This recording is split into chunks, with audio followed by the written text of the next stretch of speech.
ముఖ్యమంత్రి చంద్రబాబు నాయుడు తన సొంత నియోజకవర్గం కుప్పం మున్సిపాలిటీ అభివృద్ధిపై స్పెషల్ ఫోకస్ పెట్టారు.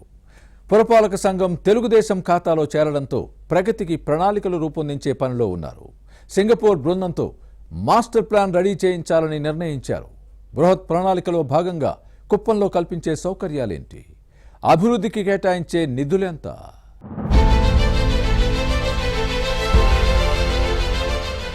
చిత్తూరు జిల్లా కుప్పం ఏపీ ముఖ్యమంత్రి చంద్రబాబు నాయుడు సొంత ఇలాకా.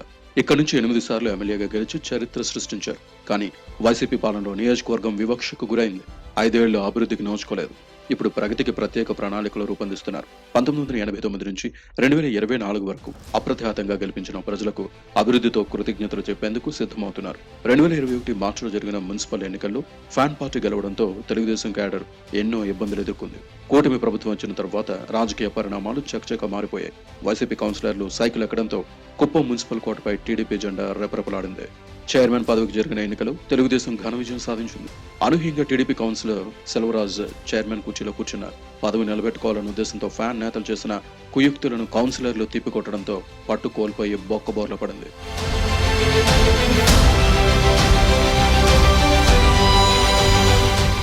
మున్సిపాలిటీని కైవసం చేసుకున్న తర్వాత పార్టీ నేతలు అమరావతిలో చంద్రబాబును కలిసినప్పుడు ఆనంద బాష్పాలు రాల్చారు. 2019-2024 మధ్య వైసీపీ ప్రభుత్వ హయాంలో కుప్పంలో జరిగిన అరాచక రాజకీయాలను గుర్తు చేసుకున్నారు. ఫ్యాన్ పార్టీ చెర నుంచి మున్సిపాలిటీకి విముక్తి కలిగిందని సంతోషించి పార్టీ నేతలను అభినందించారు. భవిష్యత్తులోనూ అందరూ కలిసికట్టుగా పనిచేయాలని క్యాడర్ను వెన్నుతట్టి ప్రోత్సహించారు. కుప్పం మున్సిపాలిటీ టీడీపీ ఖాతాలో చేరేలా చేయడంలో MLC Kancharla Srikanth, RTC vice chairman PS Muniratnam, Telugu Desam రాష్ట్ర కార్యనిర్వాహక కార్యదర్శి సురేష్ బాబు సమన్వయంతో పనిచేశారు. చంద్రబాబు నాయుడు ఇక్కడ పరిస్థితిని ఎప్పటికప్పుడు పర్యవేక్షించి దిశానిర్దేశం చేశారు.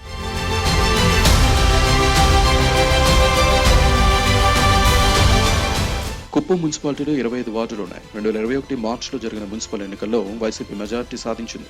16వ వార్డు కౌన్సిలర్ సుధీర్ చైర్మన్ అయ్యారు. కూటమి అధికారంలోకి వచ్చిన తర్వాత కౌన్సిలర్ చైర్మన్ పదవితో పాటు వైసీపీ సభ్యత్వానికి రాజీనామా చేసి టీడీపీలో చేరారు. ఇందులో ఖాళీ అయిన చైర్మన్ స్థానానికి గత నెలలో జరిగిన ఎన్నికలో పట్టు నిలుపుకునేందుకు ఫ్యాన్ పార్టీ పనిన కుయుక్తులు విఫలమయ్యాయి. వైసీపీ రాజంపేట ఎంపీ మిథున్ రెడ్డి సహాయ సహకారాలతో ఎమ్మెల్సీ భరత్ తమ కౌన్సిలర్లతో క్యాంపు నిర్వహించిన ఫలితం లేకుండా పోయింది. మున్సిపాలిటీ టీడీపీ ఖాతాలో చేరిందన్న అసహనంతో ఫ్యాన్ పార్టీ అధినాయకత్వం రగిలిపోతోంది. తెలుగుదేశంకు సహకరించారన్న ఉద్దేశంతో కొందరు కౌన్సిలర్లను వైసీపీ నుంచి సస్పెండ్ చేసింది.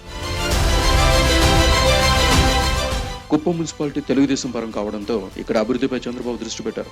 మోడల్ మున్సిపాలిటీగా తీర్చిదిద్దేందుకు చర్యలు చేపట్టారు. భూగర్భ డ్రైనేజ్, రోడ్డు విస్తరణ, మంచినీటి సరఫరా మెరుగుపరచడం వంటి కార్యక్రమాలకు 1200 కోట్లతో ప్రతిపాదనలు సిద్ధం చేయనున్నారు.